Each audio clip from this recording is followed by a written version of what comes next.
Hi guys. Remember the last time that I actually talked to you guys a little bit about more so relationships that are unhealthy, right? I talked about how sometimes people fall into relationships of the letting go but not letting go. Like needing to let go but not always letting go. And then when we should hold on, we're running away and letting go then. Today I want to dig a little bit deeper into why that happens, right? So we're going to be talking about childhood wounds. I've invited my dear friend Jennifer to kind of just chat with us today.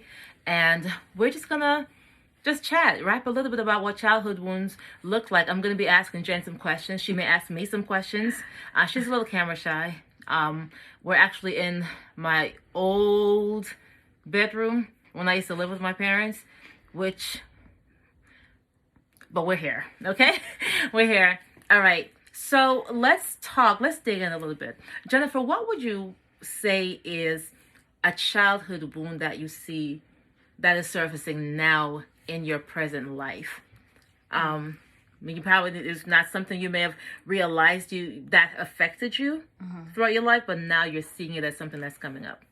I mean, I guess, when I was 11, I lost a parent. My mother passed away. So when I think back to that moment in my past, I don't think I ever really grieved her. Yeah. So now in my, 41st year, or when I turned 40, I would say that those memories, stuff started showing up in a way that helped me to see that I definitely didn't grieve her. Started to recognize that I don't really connect well with people. So I kind of figured that maybe losing a caregiver, losing someone that is supposed to provide that basic need of nurturance. Nurture. I would say that definitely has impacted me in my adulthood. Got you. So basically, a wound that was created 30 years ago is now showing up 30 years later, basically. Yeah, because I never dealt with it. I never got counseling for it. I just kind of buried it, I would say. Yeah. Like so many of us do. I'm sorry you lost your mom at such a young age. It's like foundational years, I guess. The years when you would have needed her the most. Yeah. Sorry about that. Yeah, I mean, it's life. I think that's the thing too, right? So Jennifer's response is it's life, and I think that's one of the terms, or that's like one of the ways that we detach from our emotions, right? We can say it's life, or oh, that's just life. Something that's, I like to say that too. Oh, it's just life. It is what it is. It's like, okay, yes, it is life, but because it is life doesn't mean that you cannot allow yourself to feel, right? To just be in the moment to feel what you feel. And so sometimes we suppress and sometimes we try to escape. Yeah, I would definitely say that I think I disassociated my feelings, at a very early age. And I didn't realize that that's what I was doing. But even in my adulthood, I tend to do that. Like if I feel a sense of loss, or if I feel, where I may be just uncomfortable with the situation, I will redirect my attention to work or something that I can control. Yeah. I see that sometimes, maybe even in my own self, and I see that in clients sometimes. And it can be as simple as an emotion comes up or a memory comes up, and you just find something else to do in that moment. Sometimes you don't even realize it, right? Like sometimes it just may be you shift and pick something up, or you change the conversation. Simple things that you may not notice is you disassociating or detaching, but you're just basically saying, I don't want to feel that right now. I don't want to feel that. Feeling is not a bad thing. It's not a bad thing, right?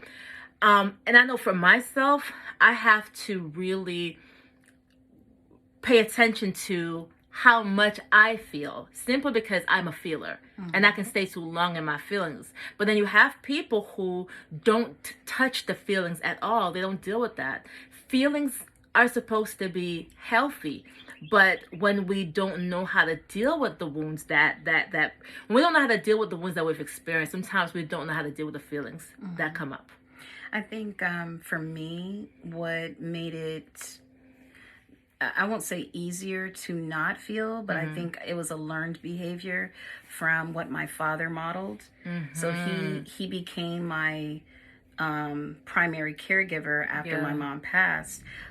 His coping mechanism was to bury, his feelings in work or just staying busy. Yeah. And I think that's what he indirectly modeled for his kids. Yeah. So we learned to do that. We never really talked about my mom after she passed. Like we just kind of kept moving, we just kept on as if nothing happened. And that was actually something that I had brought up to him most recently. Just feeling a way about it. Like we never really created a legacy for her. Yeah. And so learning to just kind of bury your feelings or just disassociate by escaping in work or escaping in things that you can control is something that I learned indirectly. Yeah. But if you bury something, right? It comes up. Yeah. That's just the thing. It's like, if you bury something that was not to be buried, like, it's going to come up. But even when we think about it in a religious sense, we hear about the resurrection. We know that when people are buried, one day they're going to rise back up, basically based on Christian principles, right? And so we know that if you're burying your feelings, it's like at some point they're going to surface. They're going to surface. Definitely. So what do you do when they surface? Girl, you have to face it. And, that's hard when you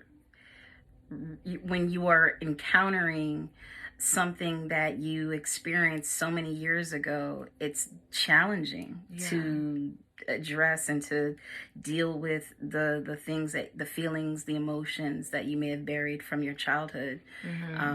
It's not easy, and it definitely affects your relationships in the current, in current times. For example, just being married, there's a lot of things that I am experiencing now that I didn't even realize was happening in my relationship, and it's affected or it's impacted by the loss from my childhood. I didn't even know that's what was triggering experiences in my current, didn't even know it. Do you think that sometimes the people that we choose to have certain relationships with is more so based on the buried and suppressed things that's there, that we, how do I put it? Because something is buried doesn't mean it's not there. And sometimes when we bury things, we forget about it. Like we forget about it. And so sometimes we attract certain groups of people, certain types of people. Sometimes we choose even our life partners based on things that, in a sense, are buried. It's like you don't even know that you're drawing what you have within you, like the wounds that you have within you. You don't know, you don't even realize that those wounds are attracting a specific type of person in your life, right? It's like, because you've suppressed it doesn't mean that you've dealt with it. And sometimes because people suppress, it's almost like they don't know that something is there. They don't realize that it's there, right? For example, when I met you, when we talked about your mom, you didn't really, it's like, I feel like there was no emotional connection at all. But as we continued to talk and get to know each other, I realized, you started realizing as you started dealing with stuff that, hey, there's an emotional connection there. It's like I just suppressed it. I buried it because I didn't know how to deal with it. but it's there. Yeah, I mean, before I met you, I was kind of beginning to, I was starting to grieve. Yeah. Grieve the loss. I had not grieved when I was younger. And so when I was 39, about to turn 40, I kind of went through this period where I felt, you just start assessing your life. You just start reflecting, and you start questioning, why are, certain things the way that they are in your life. I started thinking about my connections with my friends, just relationships in general. And I started to really see, just think about why don't I feel a deep, close, an emotional connection with the people that I have relationships with. And something inside just kept pointing back to my mom. Yeah. So it was like that's when I started to think, well, maybe this has something to do with her. Maybe that loss that I experienced so many years ago is impacting or affecting how I relate to people. And so when I met you, when we would talk about my mom, you saw right away that there was some type of disconnect that I had with her. Yeah. And it could have been because of the disassociation that I had developed over the years. I wanted to separate myself from the hurt, from the pain. Yeah. Yeah. So. Yeah. I mean, I feel like grief is like one of those things, right? It's like, it's really hard to deal with loss. And not to minimize the loss of a parent or a loved one. I think that people are always grieving something. There are people who are grieving, who have had to grieve the loss of their childhood. You know what I mean? Like, they've never been able to really be kids. And I know that you and I, being friends, a lot of things about our childhoods have come up and surfaced.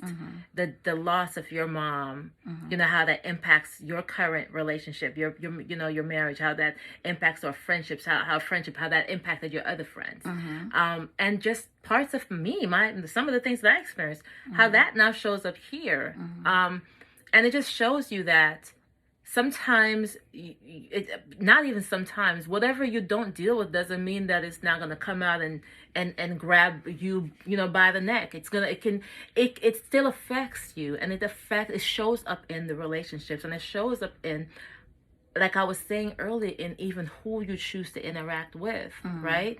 Like, I know for me, emotionally unavailable people, and I can be very emotionally unavailable at times. But that's because of my own wounds.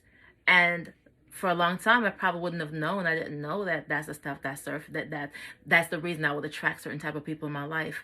But now I'm realizing that, right? Jennifer experienced a loss that stopped her from being able to really emotionally connect on a deep level. And I feel like, in some sense, I also have experienced a loss. It's not equal to what she has experienced, but the loss that made me also not know how to connect emotionally. I think it's important to really sit with ourselves as people, right? And recognize what our stories are, what and how we have been affected by those stories, right? And then take some time to work through that. Take some time to work through it. Because what we don't work through comes up in other areas. It's going to affect our marriages. It's going to affect our relationship with our children. It's going to affect our relationship with others, even our working relationships, and it'll affect our relationships with ourselves. And so it's so important to just address. Don't keep pushing things away. When it comes up, when you feel it, sometimes sit with yourself. Allow the space to just feel that, and then move through it. And if you need to talk about it deeper, talk about it with a close friend that can handle it, a close family member, or a licensed professional.